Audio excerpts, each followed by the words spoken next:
Hello everyone, my name is Terry. I hope everyone out there is having a good day. Wanted to come here today just to discuss a topic of discussion.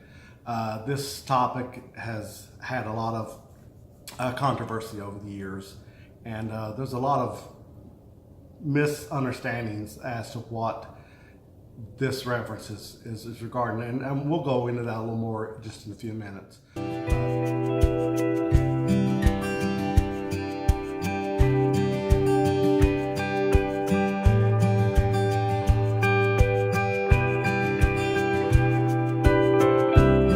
I'm here with my lovely wife, Dana.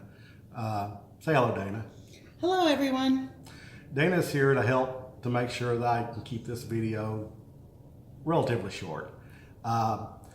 It's kind of funny that prior to us deciding to film this, that we were making projections as to how long this video was going to be, and of course I believed it to be 8 to 10 minutes, and can't really see why we had this much material. And of course she just burst out laughing, and she said there's absolutely no way in the world that we're going to keep this down to 10 minutes or under 10 minutes. And so I have her here. She's here to protect us, to make sure that it is. So let's just get right on into it. Today, the topic of discussion, we're going to be talking primarily from the text in the Gospel of John, chapter 3. And it starts off on verse 1, where Jesus meets this man. His name is Nicodemus. Jesus answered and said unto him, Verily, verily, I say unto thee, except a man be born again, he cannot see the kingdom of God.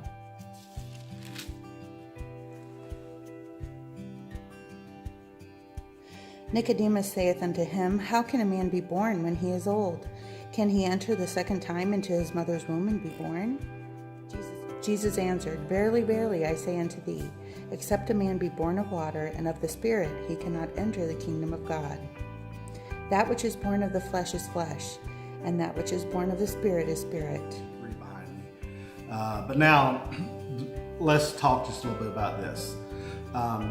Again, the topic of discussion here is primarily what is meant by to be born again. And not only to be born again, but you must be born of water and of the Spirit.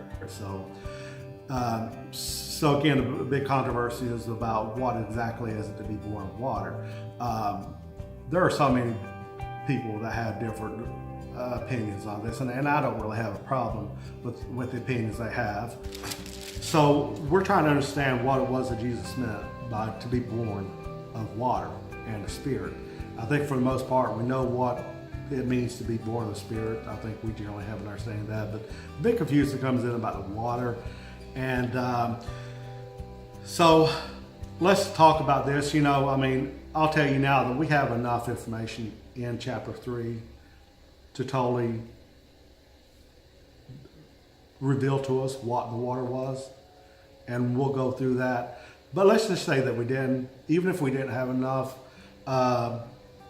there's enough in other parts of the New Testament where Jesus talked about similar instances with other people of similar nature, that you could draw a comparison, and that he's probably talking about the same thing.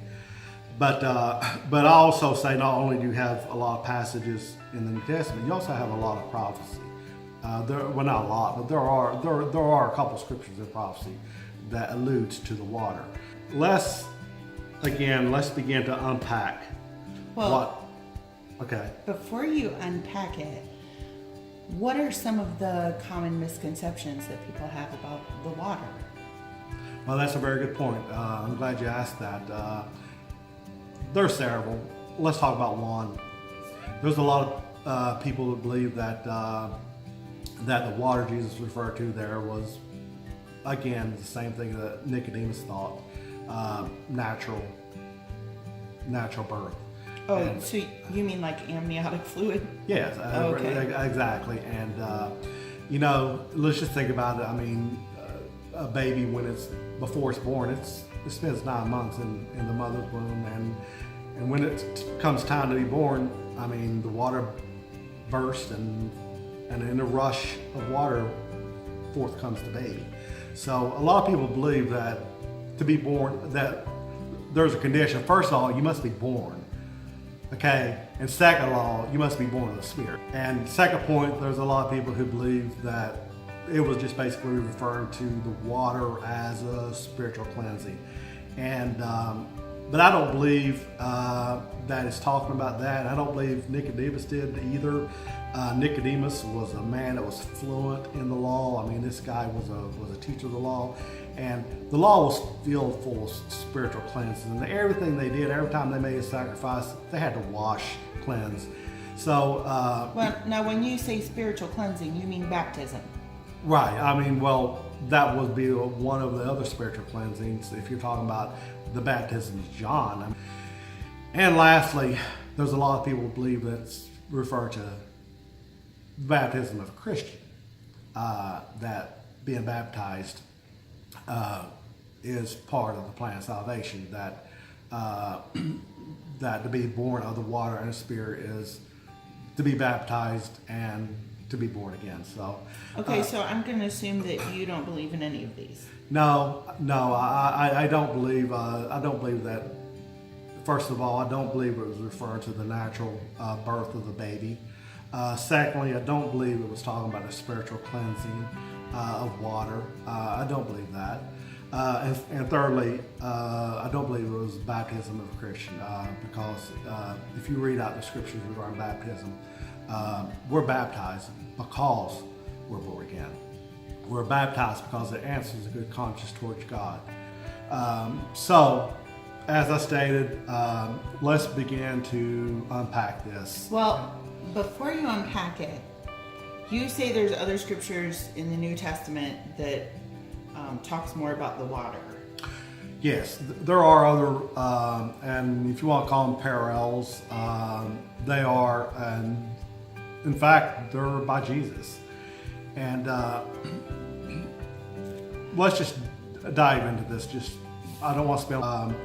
This is regarding to a Samaritan woman who Jesus met. I think most of you who read the Bible, you probably know the story of the Samaritan woman and the encounter that she had with Jesus. And let's talk about this.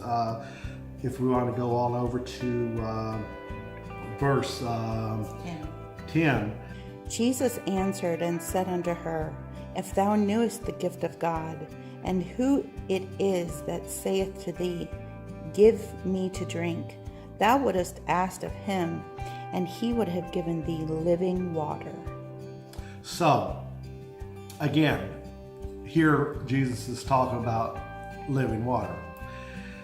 And so again, the similarity here, first of all, she did want the water. And if you want to go back and read that she wanted water, you can read that in 15 where the woman said unto her, Sir, yes, give me this water, that I thirst not, neither that I come here to draw. Not only does Jesus talk to her about the living water, he also explains to her what it is that God is seeking. But the hour cometh, and now is, when the true worshipers shall worship the Father in the Spirit and truth. For the Father seeketh such to worship him. God is a spirit, and they that worship him must worship him in spirit and in truth. So notice that not only did he offer to her living water, he also said that the Father is seeking those who worship him in spirit and truth. And look at how that draws such a similar parallel to Nicodemus, to worship him, to be born again of the water and of the Spirit. So anyway, so that is a point that we'll make. The first point, and there is one more point. And let's turn to chapter 6 of John. The chapter is chapter 6 that was referring to the bread of life.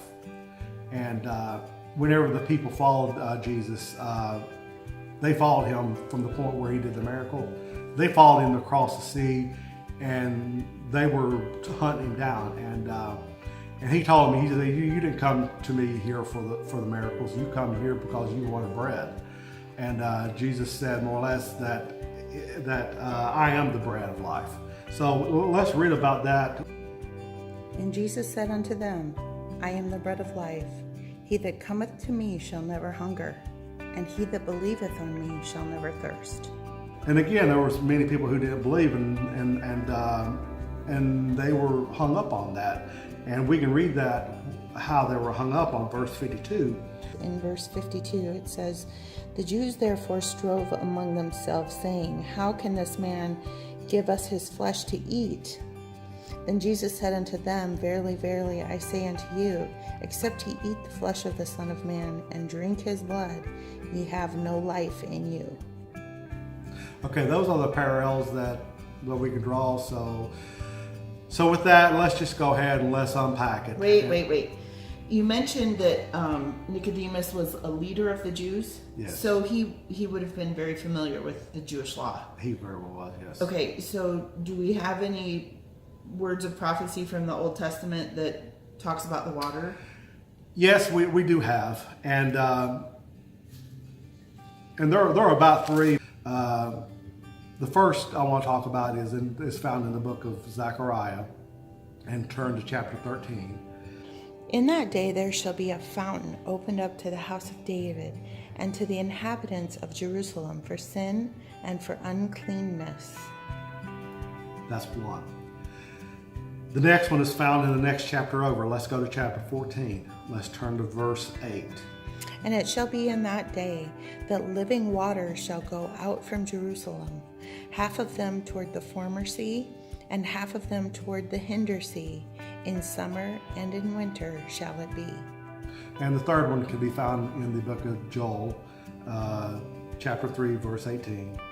And it shall come to pass in that day that the mountains shall drop down new wine, and the hills shall flow with milk, and all the rivers of Judah shall flow with waters, and a fountain shall come forth out of the house of the Lord, and shall water the valley of Shittim.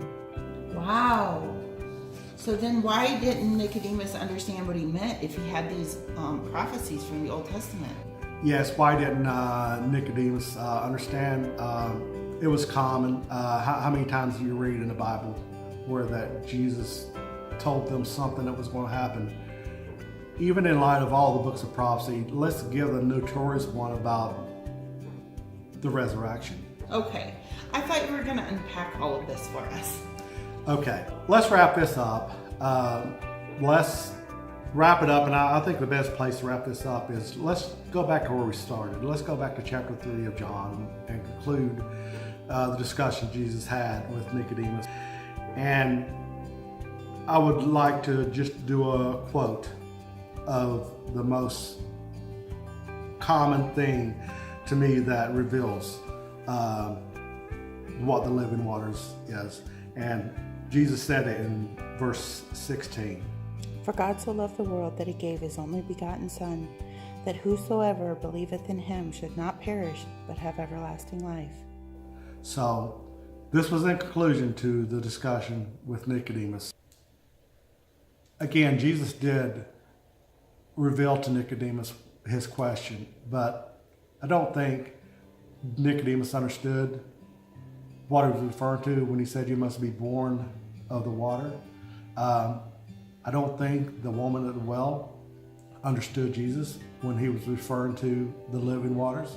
I don't think the people that saw the miracles and ate where he fed the multitudes, and he explained to them that I am the bread of life. I don't think they understood at the time. So in John chapter 19, verse 34.